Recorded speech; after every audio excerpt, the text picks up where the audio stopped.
9 राज्यों के बिना संघ एक अन्य दृष्टिकोण है जिसके अनुसार संघ के मामले में विचार विमर्श किया जाता है।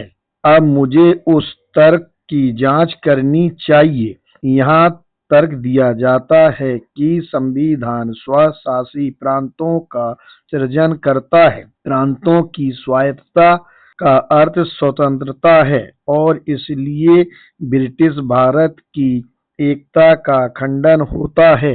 इसका विरोध किया जाना चाहिए, कुछ बाध्यकारी शक्ति दी जानी चाहिए ताकि प्रांतों को एक साथ एकता और समानता में बांध लिया जाए और गत 100 वर्षों के ब्रिटिश प्रशासन के फलस्वरूप निर्मित एकता और समानता को अक्षुण्ण रखा जा सके। यह तर्क काफी ठोस है। यदि इसको केवल यही अर्थ है कि स्वशासी प्रांतों का सृजन के केंद्रीय सरकार के निर्माण की एक आवश्यकता है, मुझे विश्वास है कि इस प्रस्ताव को सर्वत्र स्वीकृति प्राप्त होगी।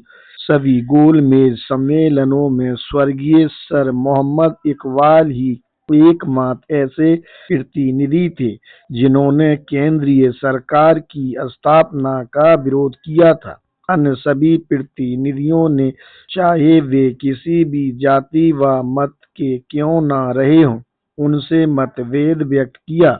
उन्होंने इस बात पर बल दिया कि स्वशासी प्रांतों के सृजन से केंद्रीय सरकार की स्थापना स्पष्ट तथा अनिवार्य है और उसके बिना स्वायत्तता अराजकता में परिवर्तित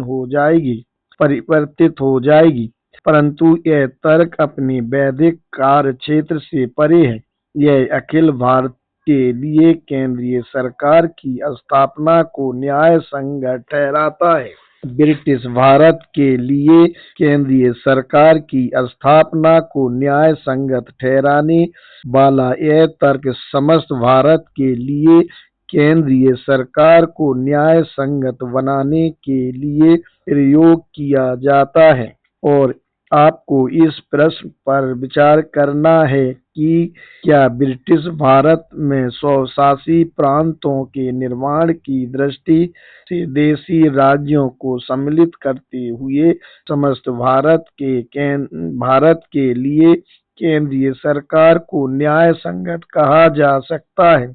मेरा तर्क यह है कि स्वशासी प्रांतों के निर्माण के लिए समस्त भारत हेतु केंद्रीय सरकार के निर्माण की आवश्यकता नहीं है। ब्रिटिश भारत में स्वशासी प्रांतों की स्थापना के लिए दो बातें आवश्यक होंगी।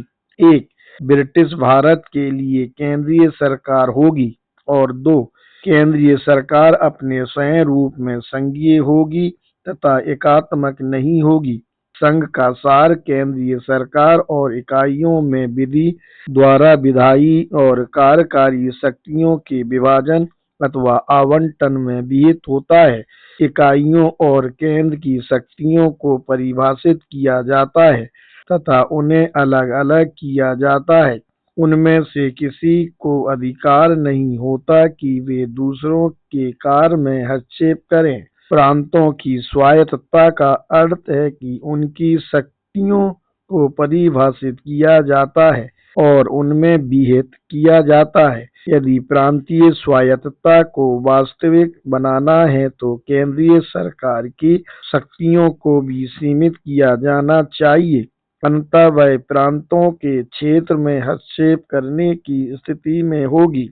यदि इस बात को सहज रूप से कहा जाए तो स्वायत्तता का अर्थ कानून द्वारा शक्तियों की परिभाषा और परिसीमन है और जहाँ कहीं भी इन दोनों राजनीतिक इकाइयों के बीच शक्तियों की परिभाषा और परिसीमन है, वहाँ संघ है और इसे होना चाहिए।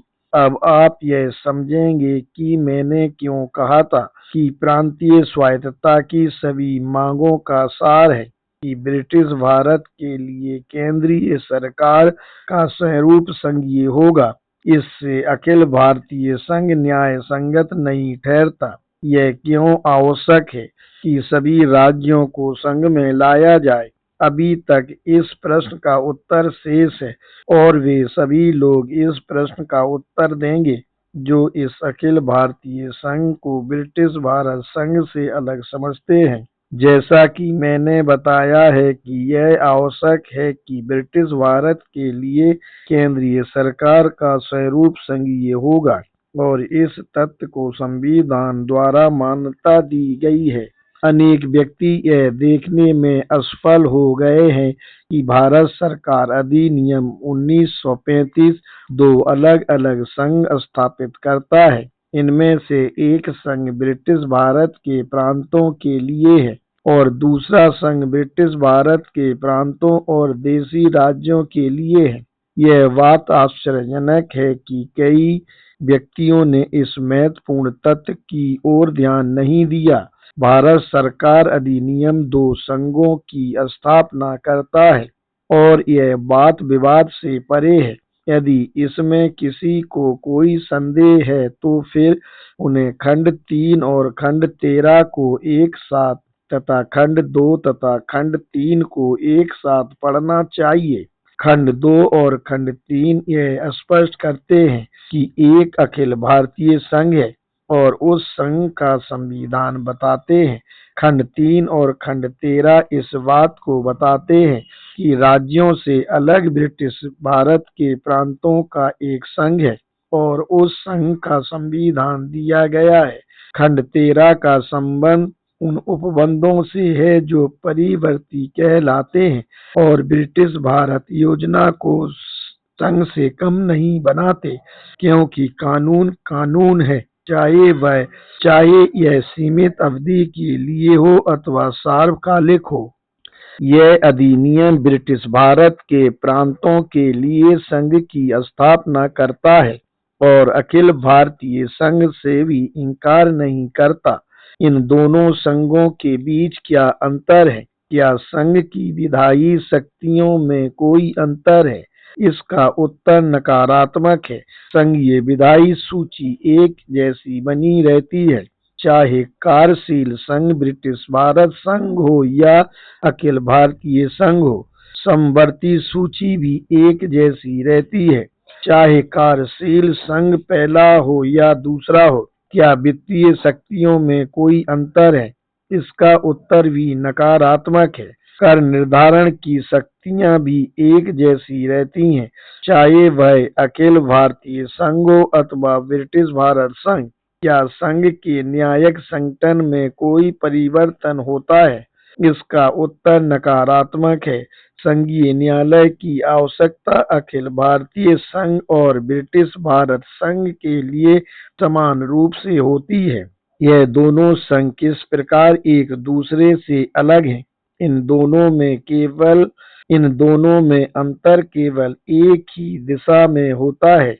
यदि आप यह अंतर जानना चाहते हैं तो धारा 313 की तुलना धारा 8 से करें। इस तुलना से यह विदित होगा कि यदि संघ ब्रिटिश भारत का संघ है तो इस संघ का कार्यकारी प्राधिकार परिषद के गवर्नर जनरल को होगा और यदि यह संघ अखिल भारतीय संघ है तो हस्तांतरण मामलों में कार्यकारी प्राधिकार विधानमंडल के लिए उत्तरदायी मंत्रियों के परामर्श पर कार्य करने वाले गवर्नर जनरल को प्राप्त होता। अन्य शब्दों में यह कहा जा सकता है कि यदि ब्रिटिश भारत संघ है तो केंद्र का कोई उत्तरदायित्व नहीं है जब तक कि अखिल भारतीय संघ न हो। इसका अर्थ यह है कि राज्यों का प्रवेश ब्रिटिश भारत को उत्तरदायित्व सौंपने के लिए एक शर्त है। अतः आप पूछेंगे कि राज्यों का प्रवेश क्यों आवश्यक है? सभी संघ इकाइयों की सुरक्षा और अखंडता को प्रभावित करने वाले बाह्य खतरों के कारण अस्तित्व में आए हैं। उत्तरी अमेरिका के राज्य एक संघ में इसलिए परिवर्तित हो गए क्योंकि उन्होंने ब्रिटिश साम्राज्यवाद द्वारा राज्यों पर अधिकार करने का भय था। कनाडा के प्रांत एक संघ में बदल गए क्योंकि उन्हें संयुक्त राज्य द्वारा आक्रमण या विलय किए जाने का खतरा था। ऑस्ट्रेलिया के उपनिवेश एक संघ में इसलिए परिवर्तित हुए क्योंकि उन्हें जापान द्वारा आक्रमण का भय था। यह स्पष्ट है कि भारतीय संघ ऐसी परिस्थितियों का परिणाम नहीं है। भारत की सीमा पर कोई भी नया आक्रमणकारी नहीं है जो ब्रिटिश भारत और देशी राज्यों पर झपटने की प्रतीक्षा कर रहा हो। यह संघ इसलिए भी नहीं है कि ब्रिटिश भारत और देशी राज्यों के बीच शांति स्थापित करना आवश्यक है। इस बात में कोई तथ्य नहीं है कि ब्रिटिश भारत सम्राट की प्रभुसत्ता के अधीन है और देशी राज सम्राट के अधिराजस्व के अधीन है। जहाँ तक विदेशी संबंधों की बात है, उनमें शांति और युद्ध भी शामिल है। दोनों एक और समान प्राधिकारी अर्थात सम्राट के अधीन है। यही कारण है कि दोनों में शांति बनी हुई है। यही कारण है कि ये दोनों युद्ध नहीं करेंगे और युद्ध नहीं कर सकते हैं। इस अखिल भारतीय संघ का उद्देश्य बाह्य आक्रमण से सुरक्षा अथवा आंतरिक शांति बनाए रखना नहीं हो सकता। फिर इस संघ का क्या उद्देश्य है? राज्यों को संघ में प्रवेश करने के लिए क्यों आमंत्रित किया गया? उनके प्रवेश के लिए केंद्र को उत्तरदायी बनाने की पूर्व शर्त क्यों लगाई गई? यदि स्पष्ट रूप से कहा जाए तो उद्देश्य यह है कि राज्यों को साम्राज्यिक हितों को समर्थन देने के लिए सामने लाया जाए और ब्रिटिश भारत में लोकतंत्र के उठते ज्वार को नष्ट कर दिया जाए। इसके सिवाय मैं अन्य कोई स्पष्टीकरण नहीं दे सकता। राजाओं को ब्रिटिश साम्राज्यवाद के उद्देश्यों को सफल बनाने के लिए संघ में लाने की आवश्यकता है। यह बात विवादहीन है। भारत मंत्री ने संसद में भारत सरकार के बिल पर बहस के दौरान यह स्वीकार किया कि हम सभी को स्थिरता और साम्राज्य की भावना का प्रतिनिधित्व करने वाले राजाओं का भारत की केंद्रीय सरकार में एक महान शक्ति के रूप में प्रवेश का स्वागत करना चाहिए। ब्रिटिश भारत में लोकतंत्र के दमन का भले ही कोई उद्देश्य न हो, फिर भी मेरा विश्वास है कि संघ में राजाओं का प्रवेश इसका परिणाम होगा। संघ में राजाओं के प्रवेश के लिए क्या कीमत चुकाई गई है? जो कुछ मैंने कहा है उसे मैं दोहराना नहीं चाहता। यदि आप यह स्मरण करेंगे कि मैंने भेदभाव के संबंध में क्या कहा है, जो प्रतिनिधित्व कर निर्धारण प्रशासन विधायिका आदि के संबंध में राजाओं के पक्ष में किए गए हैं, तो आप यह जानेंगे कि ब्रिटिश भारत द्वारा क्या लाभ प्रदत्त किए गए हैं, क्या अधिकार सौंपे गए हैं, क्या छूट प्रदान की गई है, ताकि राजाओं को प्रेरित किया जा सके कि वे संघ में सम्मिलित हो जाएं। और इसके बदले में ब्रिटिश भारत को क्या मिला है? यदि संघीय संविधान ने पूरी तरह उत्तरदायी सरकार की व्यवस्था की होती, तो ब्रिटिश भारत को उस मूल्य के लिए कुछ प्रतिकार मिल जाता जो उसने राजाओं को संघ में सम्मिलित होने के लिए चुकाया है। परंतु ब्रिटिश भारत को कोई भी जिम्मेदारी नहीं दी गई जिसका उल्लेख किया जाए। ब्रिटिश भारत को जो मिला वह एक ऐसी पद्धति है जिसमें जिम्मेदारी को अलग अलग भागों में विभाजित किया गया है तथा शर्तों और प्रतिबंधों द्वारा सार को नष्ट भ्रष्ट कर दिया गया है। यही नहीं कि ब्रिटिश भारत ने राजाओं के लिए संघ को सरल बनाने के लिए जो त्याग किए उसके अनुरूप उसे केंद्र में उत्तरदायित्व प्राप्त नहीं हुआ, अपितु उसने अपने ही अधिकार से और राजाओं से स्वतंत्र रूप से औपनिवेशिक राज के दावे को खो दिया है। अधिकांश लोग यह नहीं जानते कि अखिल भारतीय संघ के कार्य व्यापार में ब्रिटिश भारत ने क्या खोया है और वह क्या खोएगा। नया संविधान ब्रिटिश भारत के लोगों के संघर्ष का परिणाम है। यह ब्रिटिश भारत के लोगों का विद्रोह और यातनाओं का परिणाम है जो इस संविधान के पीछे बल लगाती रही है। वह क्या अधिकार था जिसे ब्रिटिश भारत के लोगों ने अपने लिए दावा किया था।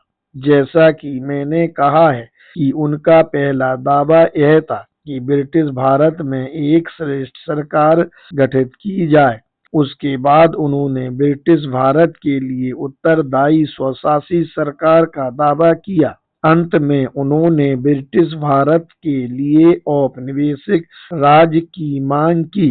इन दावों में से प्रत्येक दावे को ब्रिटिश संसद द्वारा स्वीकार कर लिया गया।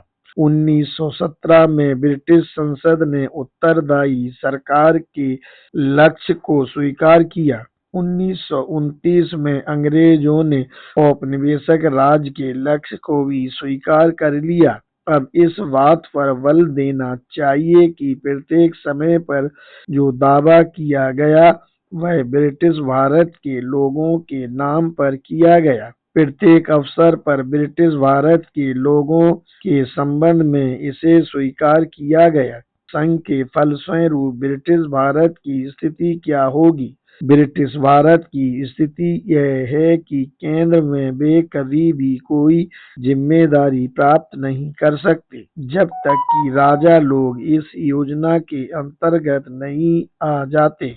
इसका अर्थ यह है कि ब्रिटिश भारत ने अपने ही लिए अपने नाम में और राजाओं से स्वतंत्र होकर उत्तरदायी सरकार के दावे के अधिकार को खो दिया है। यह अधिकार एक विहित अधिकार था क्योंकि यह किए गए और स्वीकृत दावे का परिणाम था। यह अधिकार खो दिया गया है क्योंकि ब्रिटिश भारत को अपने लक्ष्य की प्राप्ति के लिए राज्यों की इच्छाओं पर आश्रित होना पड़ा है। संघ के दोनों भागों में से ब्रिटिश भारत प्रगतिशील भाग है और राज्य प्रगतिहीन भाग है।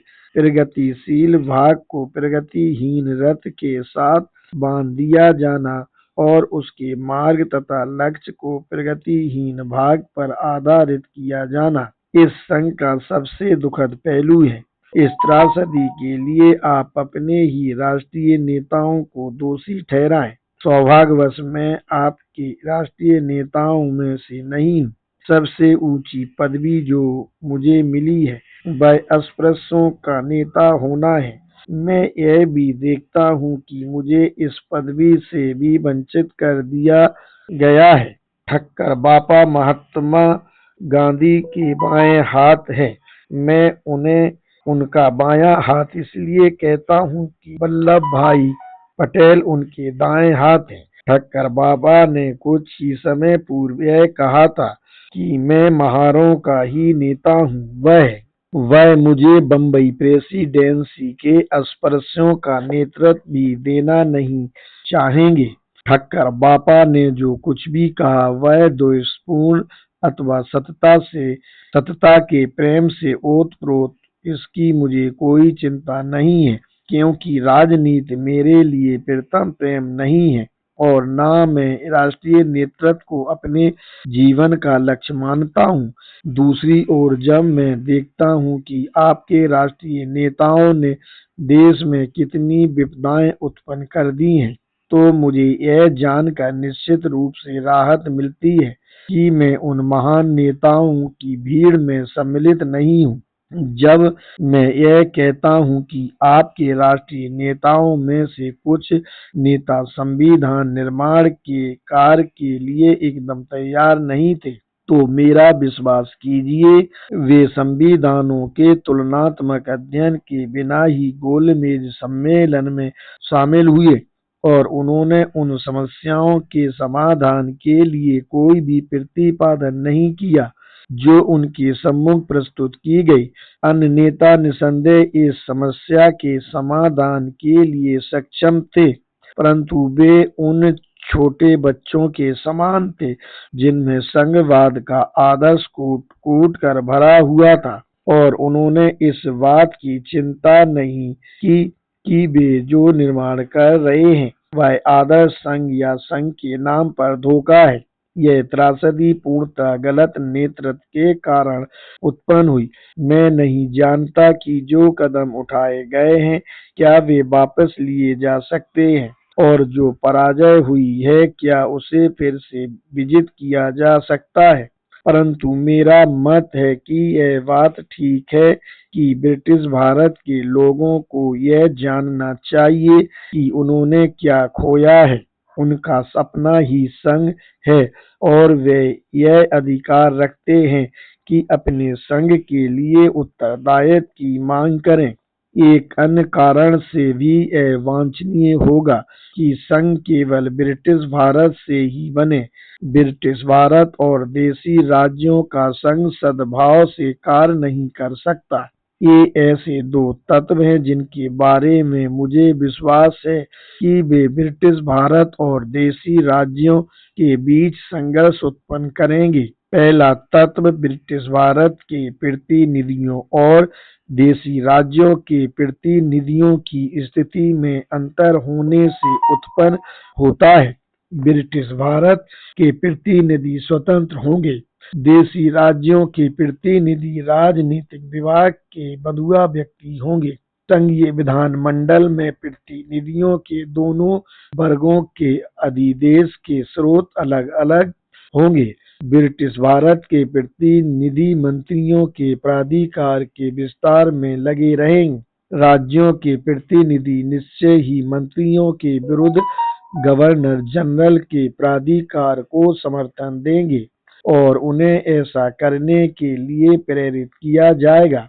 यह संघर्ष अनिवार्य है और यह सुनिश्चित है कि ब्रिटिश भारत की भावनाएं देशी राज्यों के विरुद्ध कटुतापूर्ण होंगी। ठीक यही स्थिति प्रांतों के गत शासन में उत्पन्न हुई थी। निर्वाचित सदस्यों की भावनाएं पुरानी प्रांतीय परिषदों के नामांकित सदस्यों की ओर निश्चित ही शत्रुवत थी। मुझे विश्वास है कि ऐसा अनुभव संघीय विधानमंडल में फिर से दोहराया जाएगा।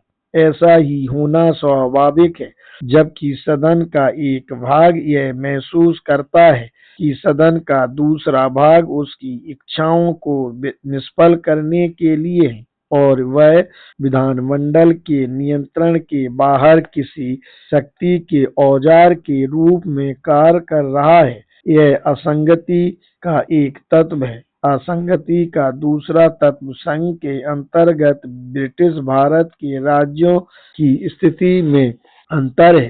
कानून के समक्ष समता एक मूल्यवान वस्तु है, परंतु सभी व्यक्ति उसे एक ही कारण के लिए मूल्यवान नहीं समझते। अधिकांश लोग उसे आदर्श के रूप में चरितार्थ करते हैं। कुछ ही व्यक्ति यह महसूस कर पाते हैं कि वह जटिल क्यों है। कानून के समक्ष समता व्यक्तियों को इस बात पर बाध्य करती है कि वे उन लोगों के साथ एक आम मुद्दा बना लें जो समान रूप से प्रभावित हुए हैं। यदि कोई समता नहीं है और यदि कुछ ही व्यक्तियों का पक्ष लिया जाता है तथा अन्य व्यक्तियों को बोझिल कर दिया जाता है, तो विशेष रूप से अनुकंपा प्राप्त व्यक्ति उन लोगों के लिए सम्मिलित होने से इनकार ही नहीं करते, अपितु वास्तव में उनके विरुद्ध कार्य करते हैं। एक तानाशाह प्राचीन काल के सम्राटों के समान कुछ व्यक्तियों के एक के बाद दूसरे दांत उखाड़ देता है और अन्य व्यक्तियों के क्रोध को उत्तेजित किए बिना ऐसा कर लेता है। इसके विपरीत अन्य व्यक्ति धाबे में शामिल हो जाएंगे। परंतु मान लीजिए कि एक कानून बनाया गया कि सभी व्यक्तियों को तानाशाह को उतना धन देना होगा जितना वह मांगता है और नहीं देने पर दंड स्वरूप उनके दांत निकाल दिए जाएंगे, तो सभी व्यक्ति इसके विरोध में उठ खड़े होंगे। संघ के अंतर्गत ब्रिटिश भारत और देशी राज्यों में कोई समानता नहीं है। देशी राज्य कई लाभों का आनंद उठाते हैं और उन्हें कई छूट मिल जाती है जिनसे ब्रिटिश भारत वंचित रह जाता है। यह स्थिति विशेषकर निर्धारण के मामले में है। इससे ब्रिटिश भारत के प्रतिनिधियों और देशी राज्यों के प्रतिनिधियों के बीच गहन कटुता उत्पन्न हो जाएगी कि सबसे पहले इस कर भार को कौन स्वीकार करे।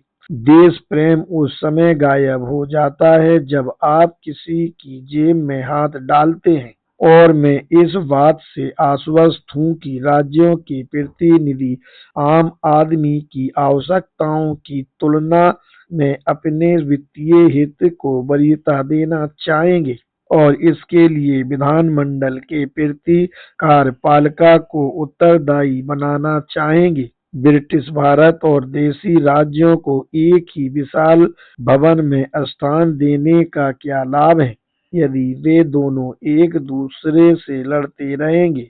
ब्रिटिश भारत और देशी राज्यों में प्रचलित सरकारी स्वरूपों में पूर्ण असमानता है तथा उनके अंतर्निहित नियमों में भी समानता नहीं है। इन असमानताओं से देशी राज्यों और ब्रिटिश भारत के बीच वैरभाव उत्पन्न करने की आवश्यकता नहीं है। यदि ये दोनों अपने अलग अलग क्षेत्रों में प्रगति करना चाहते हैं, जब तक देशी राज्यों में सरकार का स्वरूप ऐसे मामलों के निर्णय में कारक नहीं बन जाता है जो ब्रिटिश भारत को प्रभावित करते हैं, तो ब्रिटिश भारत को सरकार के उन स्वरूपों को सहन करना चाहिए, चाहे वे कितने ही पुराने क्यों न हो। परंतु संघ उन्हें कारक बनाता है और एक सशक्त कारक बनाता है तथा ब्रिटिश भारत उनके प्रति विमुख नहीं हो सकता। वास्तव में संघ का निर्माण ब्रिटिश भारत को इस बात के लिए बाध्य करेगा कि देशी राज्यों में प्रचलित सरकार के स्वरूपों को क्रांतिकारी बनाने के लिए अपने ही हित में आंदोलन प्रारंभ करें। यह संघ का अनिवार्य परिणाम होगा। क्या यह ऐसी निष्पत्ति है जिसे राज तत्परता पूर्ण ढंग से चाहते हैं? यह एक ऐसा प्रश्न है जिस पर वे विचार करना चाहेंगे। क्या ब्रिटिश भारत इस संभावना का स्वागत करता है? जहां तक मेरा संबंध है, मैं इसका स्वागत नहीं करूंगा। यह असंभव होगा कि इतने बड़े पैमाने पर युद्ध छेड़ा जाए। राज इतने अधिक हैं कि वे केंद्रित आक्रमण नहीं होने दे सकते। राज इस संरचना का एक भाग है, अतः आप उन पर आक्रमण नहीं कर सकते और अपने आक्रमण को संवैधानिक कारण नहीं बता सकते। दूसरे, आप अपने को ऐसी कठिनाई में क्यों डालते हैं? कभी कभी ऐसा होता है कि एक व्यक्ति यह सोचता है कि वह संपत्ति खरीद रहा है, जबकि तथ्य यह है कि वह मुकदमेबाजी मूल्य दे रहा है। ब्रिटिश भारत के लिए संघ को स्वीकार किया जाना विपत्ति को खरीदने के समान है। तीसरे, यह संविधान एक बंदोबस्त है जिसमें से औपनिवेशिक राज्य को अधिकांशतः निर्ममतापूर्वक निकाल दिया गया है, जो केवल वर्तमान समय के लिए ही नहीं अपितु भविष्य के लिए भी है। किसी भी दृष्टिकोण से इस बात को देखा जाए तो मेरे लिए सबसे बुद्धिमत्तापूर्ण तरीका यह है कि राज्यों को वहीं छोड़ देना चाहिए जहां वे हैं। ब्रिटिश भारत को अपने विकास और अपने लिए संघ की ओर बढ़ना चाहिए। 10. विभिन्न दृष्टिकोणों से संघ। अलग अलग लोग इस संघ को विभिन्न दृष्टिकोणों से देख रहे हैं। राजाओं का भी अपना दृष्टिकोण है, हिंदुओं, मुसलमानों और कांग्रेस का भी अपना दृष्टिकोण है, सौदागर और व्यापारियों का भी अपना दृष्टिकोण है। इनमें से प्रत्येक का दृष्टिकोण अपने विशेष हितों के कारण है। इस संघ में राजाओं का क्या हित है? यदि आप राजाओं के उद्देश्य को समझना चाहते हैं तो आपको बटलर कमेटी की कार्रवाइयों को देखना चाहिए। राजाओं ने सर्वोपरि सत्ता के सिद्धांत के अंतर्गत अपने संधि के अधिकारों पर भारत सरकार के राजनीतिक विभाग के अतिक्रमण की शिकायत की थी। राजा इस बात पर जोर दे रहे थे कि राजनीतिक विभाग को राज्यों के विरुद्ध अधिक अधिकार नहीं थे, सिवाय उन अधिकारों के जो उनके और ब्रिटिश सरकार के बीच की गई संधियों द्वारा दिए गए थे। दूसरी ओर राजनीतिक विभाग का यह दावा था कि संघियों में दिए गए अधिकारों के अतिरिक्त सम्राट को भी ऐसे अधिकार प्राप्त थे जो राजनीतिक व्यवहारों और प्रथाओं में संदर्भ योग्य थे। इस विवाद का समाधान करने के लिए भारत मंत्री ने बटलर कमेटी की नियुक्ति के लिए अपनी सहमति प्रदान की। राजाओं को यह आशा थी कि बटलर कमेटी उनके विचारों को स्वीकार कर लेगी और संघियों में दिए गए अधिकारों तक सर्वोपरि सत्ता के कार्य क्षेत्र को सीमित कर देगी। दुर्भाग्यवश राजा लोग इस संबंध में हताश हो गए, क्योंकि बटलर कमेटी ने यह रिपोर्ट दी कि प्रभु सत्ता सर्वोच्च है और इसकी न तो कोई परिभाषा की जा सकती है और न इसका सीमांकन। बटलर कमेटी के निर्णय का अर्थ यह था कि राजा लोग भारत सरकार के राजनीतिक विभाग के पूर्णतया अधीन थे और वे लोग इस दुर्भाग्यपूर्ण स्थिति से छुटकारा पाने की तलाश में लगे हुए थे जिसमें कि वे घिर गए थे। और उन्होंने यह ठीक ही पाया कि केवल एक समाधान है जो उन्हें राजनीतिक विभाग के अत्याचार से छुटकारा दिला सकता है, और वह संघ है, क्योंकि जिस सीमा तक संघीय प्राधिकार बना हुआ था उससे राजनीतिक विभाग का प्राधिकार समाप्त हो जाएगा और संघीय विधानमंडल और संघीय कार्यपालिका द्वारा संघीय प्राधिकार प्रयोग किया जा सकेगा, क्योंकि संघीय विधानमंडल और संघीय कार्यपालिका में उनका स्वर मुखर होगा। उन्होंने संघ के पक्ष में निर्णय लिया। राजाओं की समस्या के संघीय समाधान ने उनके समक्ष दो लाभ प्रस्तुत किए।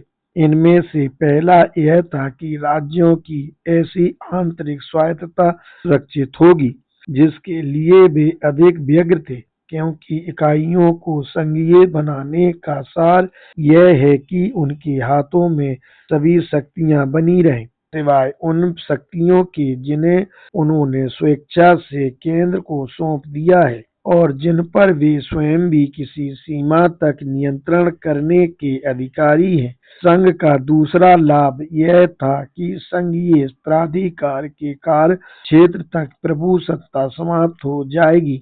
इसलिए राजाओं का उद्देश्य स्वार्थ से भरा हुआ था और उनका प्रमुख उद्देश्य यह था कि ये यथासंभव भारत सरकार के राजनीतिक विभाग के प्राधिकार से मुक्त हो जाएं। यह राजाओं के प्रमुख हितों में से एक हित था। राजाओं को सुरक्षित रखने के लिए एक दूसरा हित यह था कि यथासंभव उनके नागरिक और सैन्य सरकार की अपनी शक्तियों को सुरक्षित किया जाए। वे संघ को इतना दुर्बल बनाना चाहते थे जितना कि संभव था, ताकि संघ उन पर कठोरता से व्यवहार न करे। राजाओं का हित दोहरा है। वे प्रभु सत्ता से बचना चाहते थे। दूसरे, वे नहीं चाहते थे कि संघ के प्राधिकार के अंतर्गत उन पर अधिक आधिपत्य रखा जाए। राजाओं ने संघ पर विचार करते हुए अपने सामने दो प्रश्न रखे। यह संघ उन्हें प्रभु सत्ता के अत्याचार से कितना बचा पाएगा। दूसरे, संघ की यह योजना उनकी प्रभु संपन्नता और आंतरिक सरकार की उनकी शक्तियों को किस सीमा तक ले लेगी। वे पहले दृष्टिकोण से बहुत कुछ पाना चाहते थे और दूसरे में कम से कम देना चाहते थे। मुसलमानों का जो हित था उसने उनकी पूर्ण दृष्टि को न केवल रंग दिया बल्कि उसे इतना सीमित कर दिया कि उन्होंने कुछ और देखने की चिंता ही नहीं की। उनका हित अल्पसंख्यक वर्ग के रूप में ही था। वे अपने बचाव के लिए केवल यही जानते थे कि हिंदू बहुसंख्यक वर्ग से कैसे छुटकारा पाया जाए। इसके फलस्वरूप उन्होंने अलग निर्वाचन मंडल तथा प्रतिनिधित्व में अधिकता के 7 सीटों के आरक्षण के लिए मांग की। 1930 में उन्होंने यह पाया कि मुस्लिम अल्पसंख्यक वर्ग को बचाने के लिए एक अन्य प्रभावशाली तरीका है, वह यह था कि नए प्रांत बना लिए जाएं जिनमें मुस्लिम बहुसंख्यक हो और हिंदू अल्पसंख्यक। यह उन प्रांतों के प्रतिक्रिया स्वरूप था जहां हिंदू बहुसंख्यक थे और मुसलमान अल्पसंख्यक वर्ग के थे। उन्होंने इस पद्धति पर इसलिए बल दिया क्योंकि उन्होंने महसूस किया कि प्रांतों के संतुलन की इस पद्धति से मुसलमानों को मुस्लिम बाहुल प्रांतों में हिंदू अल्पसंख्यक को अपने प्रांतों में बंधक जैसी स्थिति में रखने का अवसर मिलेगा, ताकि हिंदू बहुसंख्यक वर्ग उन प्रांतों में मुसलमानों के साथ भला व्यवहार करें जहां मुसलमान अल्पसंख्यक वर्ग के थे। उनका सबसे प्रबल हित यह था कि मुस्लिम बहुल प्रांत बना दिए जाएं और उन्हें मजबूत तथा शक्तिशाली बनाया जाए। इस उद्देश्य की पूर्ति के लिए मुसलमानों ने सिंध को अलग कराने की मांग की और उत्तर पश्चिम सीमांत प्रांत में उत्तरदायी सरकार गठित कराने के लिए कहा, ताकि मुसलमान 4 प्रांतों पर अपना शासन कर सकें। उन्होंने प्रांतों को शक्तिशाली बनाने के लिए इस बात पर जोर दिया कि केंद्र को कमजोर कर दिया जाए। इस उद्देश्य की पूर्ति के साधन स्वरूप मुसलमानों ने यह मांग की कि शेष शक्तियों को प्रांतों को दे दिया जाना चाहिए और केंद्र में हिंदू प्रतिनिधित्व को कम कर देना चाहिए। ब्रिटिश भारत की कुल नियत सीटों में से 1/3 सीटों को ही मुसलमानों को न दिया जाए, बल्कि राजाओं के लिए कुल आवंटित सीटों में से भी 1/3 सीटें मुसलमानों को दे दी जाएं। हिंदू महासभा के माध्यम से प्रतिनिधित्व करने वाले हिंदुओं को केवल एक बात की चिंता थी कि इस स्थिति को कैसे मुकाबला किया जाए जिसे वे मुसलमानों की धमकी मानते थे। हिंदू महासभा ने यह महसूस किया कि राज्यों का विलय हिंदू शक्ति की अभिवृद्धि है। इसके अतिरिक्त अन्य किसी बात का उनके लिए कोई महत्व नहीं था। उनके मत के अनुसार किसी भी मूल्य पर संघ की स्थापना आवश्यक थी। एक अन्य वर्ग भारतीय व्यापारी समुदाय है जिसका दृष्टिकोण विचार करने योग्य है। वाणिज्यिक समुदाय निसंदेह भारत जैसे विशाल देश में एक लघु समुदाय है, परंतु इसमें कोई संदेह नहीं कि इस समुदाय का दृष्टिकोण वस्तुतः किसी अन्य समुदाय के दृष्टिकोण की तुलना में अधिक निर्णायक है। यह समुदाय कांग्रेस का समर्थक रहा है। यह वही समुदाय है जो कांग्रेस को संघर्ष के लिए संचालन शक्ति उपलब्ध कराता है और यह जानता है कि कांग्रेस कैसे उनकी इच्छा की पूर्ति करा सकती है। व्यापारी समुदाय मुख्यतः वाणिज्यिक विभेद रुचि रखता है और उसके साथ ही साथ विनिमय दर को भी घटाना चाहता है। यह बहुत ही संकुचित और सीमित दृष्टिकोण था। भारतीय व्यापारी समुदाय इस बात के लिए तत्पर है कि यूरोप वासियों को व्यापार और वाणिज्य से अलग कर दिया जाए और वह उनका स्थान ले ले। उसका दावा है कि वह यह सब कुछ राष्ट्रीयता के नाम पर कर रहा है। वह चाहता है कि विनिमय दर घटा दी जाए और इस प्रकार वह अपने विदेशी व्यापार में लाभ उठाना चाहता है। यह भी वह राष्ट्रीयता के नाम पर करने का दावा करता है। सौदागर और व्यापारी अपना ही लाभ कमाने के अतिरिक्त कोई अन्य विचार नहीं रखते। मैं कांग्रेस के बारे में क्या कहूँ, उसका क्या दृष्टिकोण था। मुझे विश्वास है कि मैं तथ्यों की न तो अतिशयोक्ति कर रहा हूँ और न उनके बारे में कोई भ्रम पैदा कर रहा हूँ जब मैं यह कहता हूँ कि गोलमेज सम्मेलन में कांग्रेस का दृष्टिकोण था कि कांग्रेस ही भारत में अकेली पार्टी है और अन्य किसी पार्टी ने अपना स्थान नहीं बनाया। अतः ब्रिटिश सरकार को केवल कांग्रेस से ही समझौता करना चाहिए। गोलमेज सम्मेलन में श्री गांधी के गीत का यही टेक थी। वह अपने इस दावे को स्थापित करने में ही व्यस्त रहे कि उन्हें भारत के प्रमुख के रूप में ब्रिटिश द्वारा मान्यता दी जाए, और वह यह पूर्णतः भूल गए कि महत्वपूर्ण प्रश्न यह नहीं था कि किसके साथ समझौता किया जाना चाहिए, अपितु समझौते की शर्तें क्या हैं। जहां तक समझौते की शर्तों का संबंध है, श्री गांधी अपने इस कार्य में असमर्थ रहे। जब वह लंदन गए तो यह भूल गए कि वह एक राजनीतिक सम्मेलन में जा रहे थे। वह वहां ऐसे गए जैसे कि वह किसी वैष्णव मंदिर में नरसिंह मेहता के गीत गाते हुए जा रहे हैं। जब मैं इस पूरे प्रकरण के बारे में विचार करता हूँ तो मैं आश्चर्यचकित रह जाता हूँ। क्या किसी देश ने राष्ट्रीय समझौते की शर्तों पर विचार विमर्श के लिए ऐसा प्रतिनिधि भेजा जो श्री गांधी जैसा अयोग्य व्यक्ति हो? श्री गांधी इस समझौते में विचार विमर्श करने के लिए कितने अयोग्य थे? यह तथ्य इस बात से स्पष्ट होता है कि कोई भी यह महसूस कर सकता है कि भारत का राजदूत केवल प्रांतीय स्वायत्तता का समझौता करके भारत लौटने को तैयार था, जबकि वास्तव में उन्हें स्वतंत्रता के आधार पर विचार विमर्श के लिए भेजा गया था। कोई भी ऐसा व्यक्ति नहीं है जिसने गोलमेज सम्मेलन में भारत के हितों के लिए ऐसी दुखद स्थिति पैदा की हो जैसी कि श्री गांधी ने पैदा कर दी थी। उनके बारे में जितना कम कहा जाए उतना अच्छा है।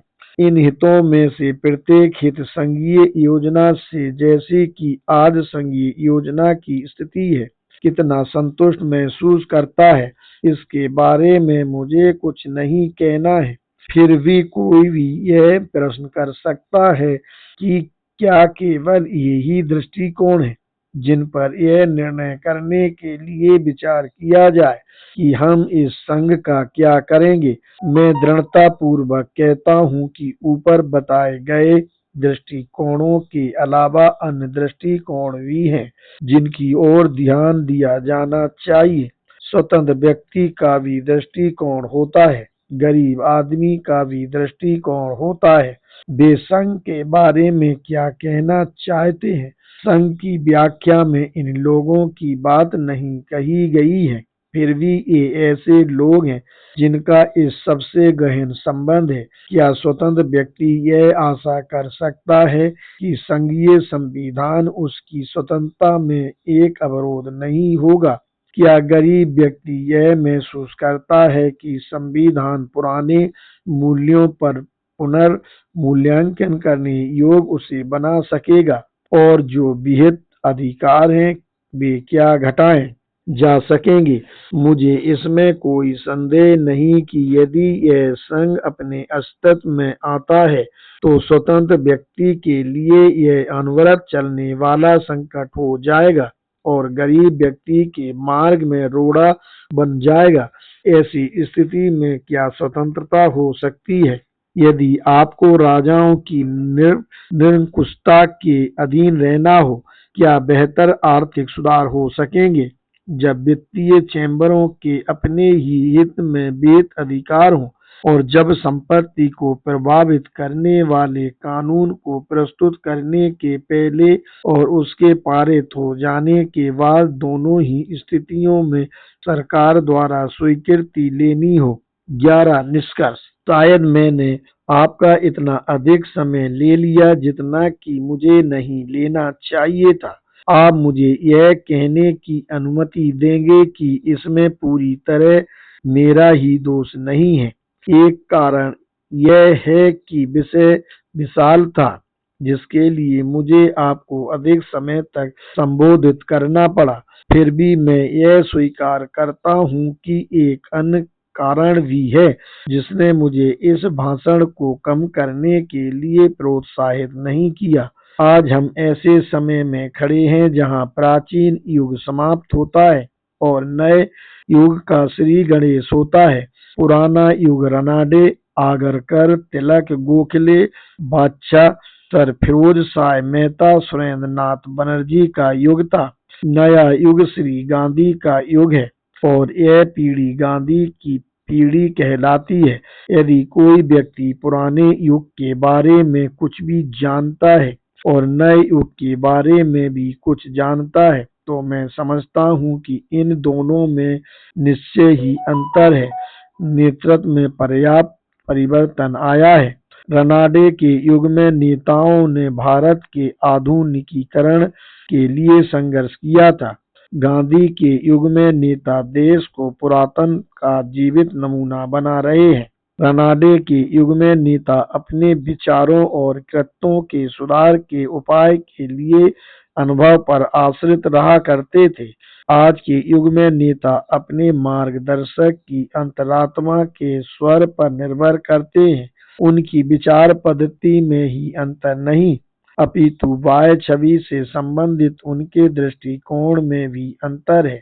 पुराने युग के नेता इस बात का विशेष ध्यान रखते थे कि वे पूर्ण परिधान धारण करें, परंतु आज के युग में नेता लोग अर्धनग्न रहने में आनंद उठाते हैं।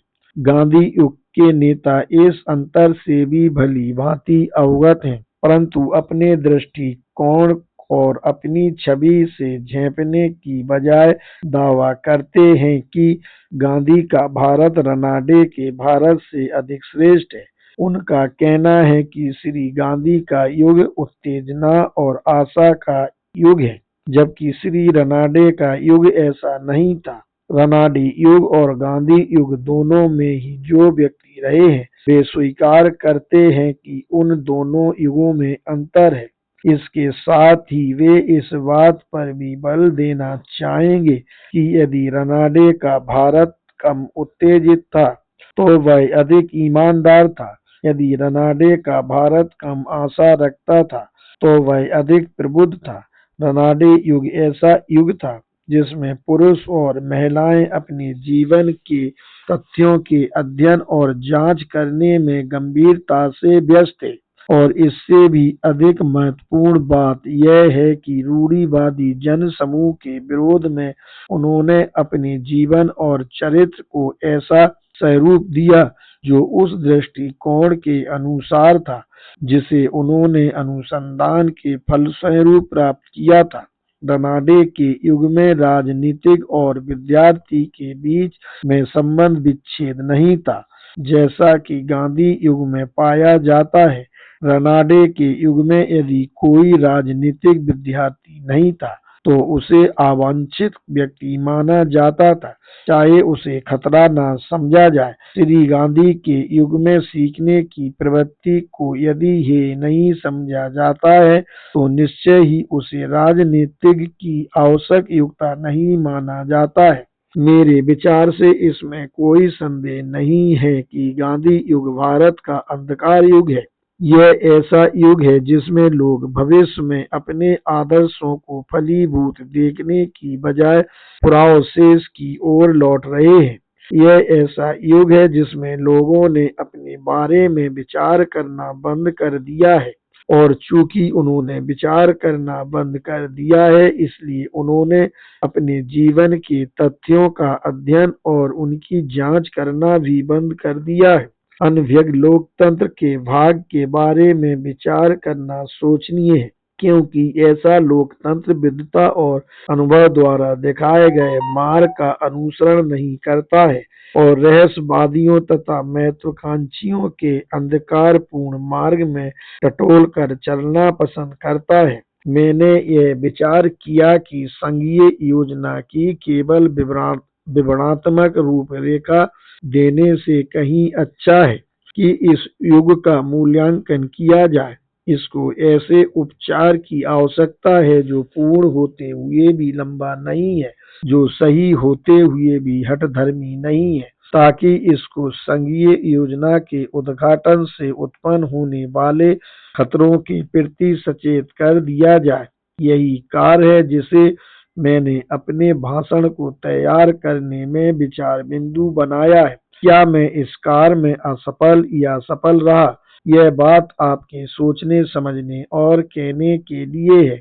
यदि यह भाषण लंबा है और इस कमी को विचारों की गहनता से पूरा नहीं किया गया है, तो मैं केवल यह कह सकता हूँ कि मैंने अपने अर्जित ज्ञान तथा अनुभव से अपने कर्तव्य को निभाने का प्रयास किया है। मैं संघीय सरकार का विरोधी नहीं हूँ। मैं स्वीकार करता हूँ कि मैंने एकल सरकार के लिए पक्षपात किया है।